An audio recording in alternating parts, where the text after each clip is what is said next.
Voici la thématique au DELF B2 qui concerne la pollution. Lutter contre la pollution des transports.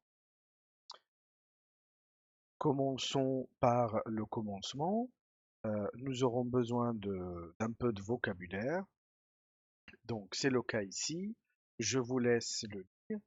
10 mots, 3 verbes, 5 adjectifs indispensables pour s'exprimer sur le sujet, et puis un adverbe écologiquement, pourquoi pas, afin de le placer à côté d'un verbe, d'un adjectif, d'un autre adverbe, carrément à côté d'une phrase.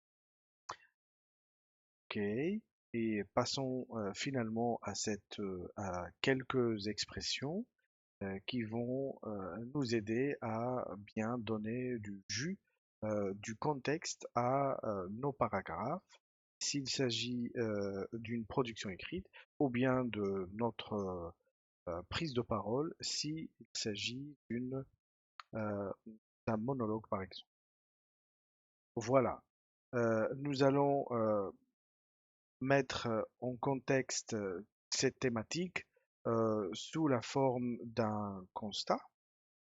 Donc le constat, c'est une observation, c'est tout simplement voir de près la situation actuelle sur la thématique. Et puis, pour donner lieu à une argumentation et une démonstration, il faudrait voir toujours quelle est la problématique concernant cette thématique.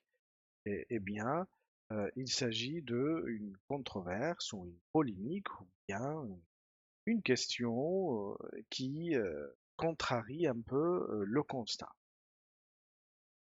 Voilà. Euh, Ici, je présente une manière de nuancer en français, de débattre, euh, qui concerne tous les partir du B2, B1, le DELF B1, B2. Donc ici, on va s'intéresser à la cause de quelque chose, non, l'origine, d'où ça vient, et puis on va donner le résultat. Le résultat de cette origine, c'est la conséquence. Euh, il peut être positive ou négative. Et puis on va s'opposer à l'idée initiale euh, en donnant une autre idée contraire à celle que nous avons annoncée en amont.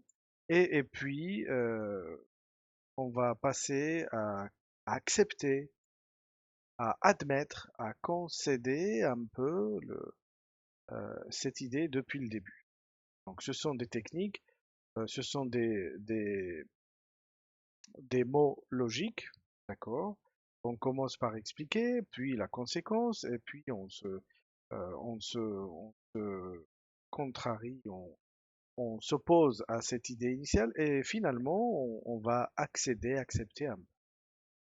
Tout cela, il est illustré dans ce texte, par exemple, et maintenant, on va passer à d'autres logiques comme l'ajout, non?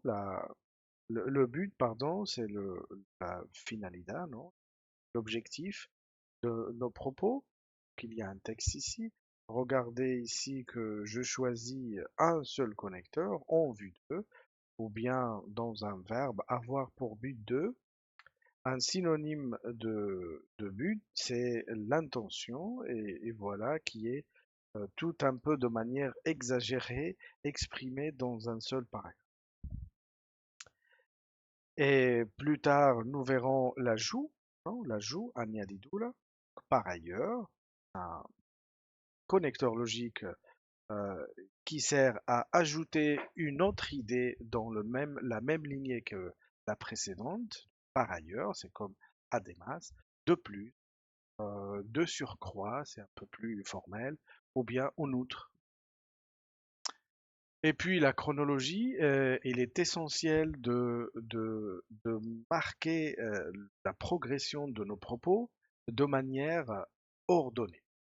Euh, il faudrait vraiment dire que oui, oui, je commence à parler d'une chronologie, donc dans un premier temps, et puis ensuite, et enfin, quand j'arrive à la fin, enfin, je l'écris, je le dis, afin d'être cohérent dans mes propos.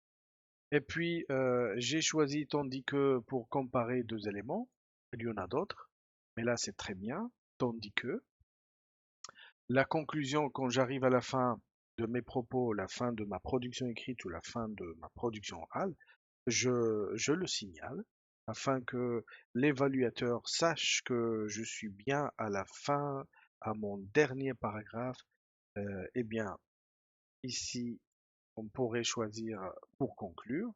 Bon, je résume, je synthétise la synthèse qui est le résumé, la fin de mes.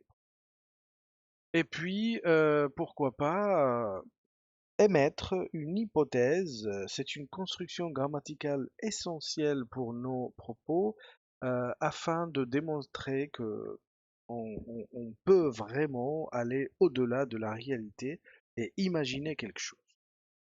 Donc c'est une construction qui est très courante et ça existe en espagnol aussi, mais attention avec l'imparfait de l'indicatif. En espagnol, c'est un autre ton du subjonctif, c'est l'imparfait du subjonctif. Et puis, on coïncide tous les deux, toutes les deux grammaires espagnoles et françaises coïncident dans l'utilisation de ce conditionnel présent. D'accord? N'oublions pas la virgule, j'aurais dû la colorier. La virgule, c'est le propos, le sens. Si les citoyens utilisaient davantage les transports en commun, pause, à l'oral ou bien virgule à l'écrit, la pollution urbaine diminuerait. Très bien. Et puis ici, je liste types, les deux types principaux de, concernant la production écrite, dans la lettre formelle et l'article. Euh, et chaque type contient trois variants. La lettre formelle pour le maire ou quelqu'un dans la ville, en tout cas. Le deuxième cas, vous travaillez au sein d'une société, donc vous parlez au nom de vos collègues, des salariés. Donc vous allez adresser une lettre formelle au directeur, à quelqu'un responsable au sein de l'entreprise.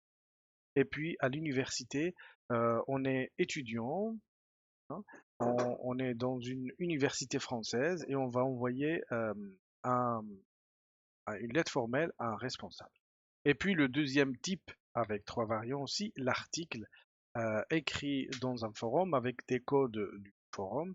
Et puis un magazine, on écrit dans un magazine, mais qui va être lu par tout le monde.